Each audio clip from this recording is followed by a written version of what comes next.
पुणे महापालिकेच्या निवडणुकीच्या संदर्भात आज कात्रज येथे जाहीर सभा झाली। तुम्ही पाहिलं की इथले कार्यकर्ते किती उत्साही आहेत आणि या ठिकाणी काही ठिकाणी युती झाली, काही ठिकाणी आम्ही स्वबळावर लढतोय। पुण्यामध्ये शिवसेना स्वबळावर लढते आहे, परंतु कार्यकर्त्यांचा प्रचंड उत्साह, कार्यकर्त्यांमध्ये प्रचंड एक निवडणुकीला घेऊन की ही निवडणूक कुठल्याही परिस्थितीमध्ये जिंकायची आहे या ईर्षेने कार्यकर्ते उतरलेले आहेत। गेल्या अनेक वर्ष त्यांची सत्ता होती, लोकांनी त्यांचाही अनुभव घेतलेला आहे। शिवसेना पहिल्यांदा या ठिकाणी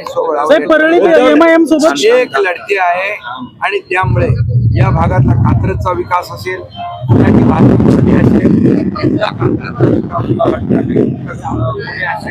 या ठिकाणी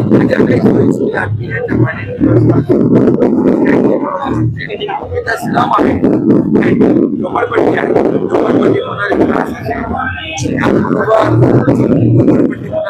आहे, क्लस्टर आहे, या सर्व आणि ते विभाग माझ्याकडे असल्यामुळे नक्की या ठिकाणी देखील पुणेकरांना न्याय मिळेल, झोपडपट्टी मुक्त पुणे हे होईल।